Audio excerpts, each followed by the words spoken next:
You see it all the time, right? That iconic yellow school bus. I mean, it's more than just a bus. It's practically a symbol of growing up.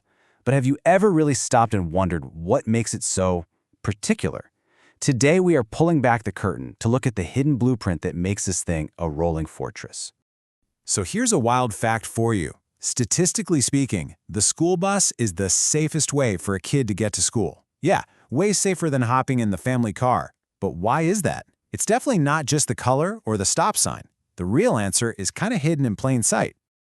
The secret? It's all buried right here in this massive 300-page document from 1995. It's called the National Standards for School Transportation. And trust me, this is no boring government manual. This thing is the DNA, the actual source code that turns a regular old bus into a literal fortress for kids. And a blueprint like this doesn't just appear overnight. No, it's the result of decades of people working together, constantly tweaking and refining, all with one single unwavering goal in mind: safety. This timeline really tells the story. You can see how these standards have grown and changed. It all kicked off way back in 1939, with these big national conferences to hash out the rules. And over the years, they just kept adapting, adding rules for smaller buses, figuring out how to help kids with disabilities, and always updating things. It's basically a living document. So, what was the big idea behind all of this? What were they trying to do? Well, it's this really interesting tightrope walk between safety and economy. The mission was to get dangerous buses off the road and create one single standard for the whole country. But, and I love this part, they also wanted to eliminate unnecessary luxury. Every single rule in this book, down to the last nut and bolt, had to be justified by these core principles. Okay, so let's get into the good stuff. How does all that philosophy actually turn into a real physical bus? We're about to dissect this thing, and you're going to see that every little detail is there for a very specific reason. Because I'm telling you, it is so much more than just yellow paint and a stop sign.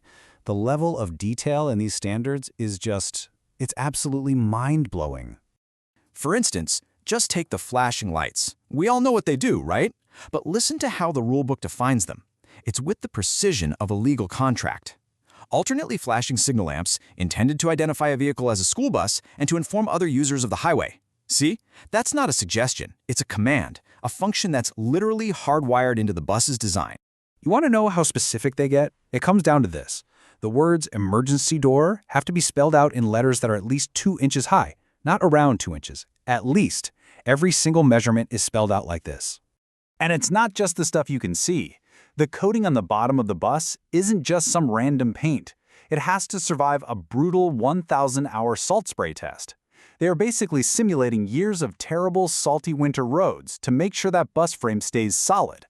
This is some serious engineering. Okay, so the bus itself is a tank. Got it. But a safe machine is only part of the equation, right? This blueprint is just as obsessed with the human element, the actual people who drive and maintain these things.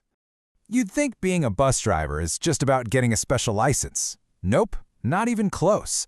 The standards demand this super rigorous screening process, background checks, a good work history, and, get this, personal interviews. The document actually says the interview is one of the most important steps.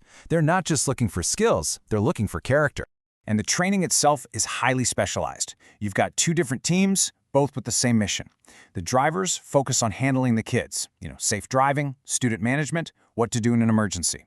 But the maintenance crew, they have their own critical job. Preventive maintenance, repairs, keeping track of every part, and keeping flawless records.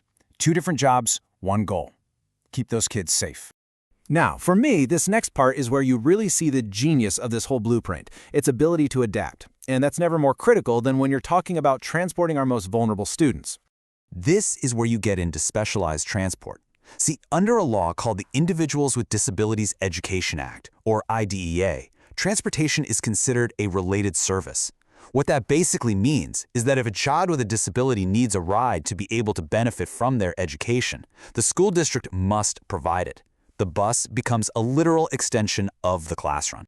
And when it comes to adapting the bus for these students, the standards are, well, they're intense. Take the power lifts that are used for wheelchairs. They have to be strong enough to lift a minimum of 800 pounds. But it's not just about brute strength. Think about what could go wrong and you'll see they thought of it. There's an automatic barrier so a wheelchair can't roll off. The handrails have to be incredibly sturdy. And what if the power goes out? There's a manual override that can get a child down to the ground safely in under 2 minutes. Every one of these rules is a potential lifeline. But here's the part that really blows my mind. This whole document, it was written back in 1995. And it wasn't just focused on the here and now. They were already looking to the horizon, planning for the bus of the future.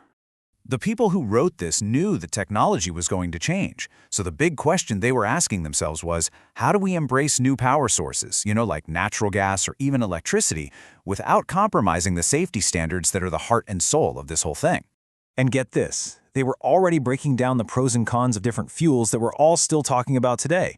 They saw the clean-burning benefits of natural gas, but also the problem of those heavy tanks.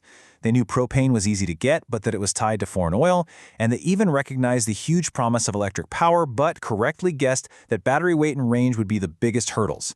I mean, they were planning for the 21st century before it even started.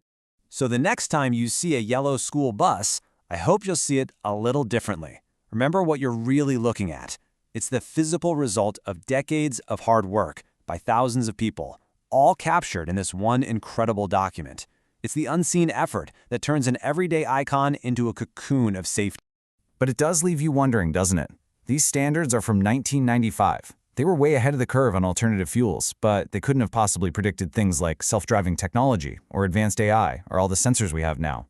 So what do you think? What will the blueprint for the school bus of 2045 even look like? What new challenges will it have to solve?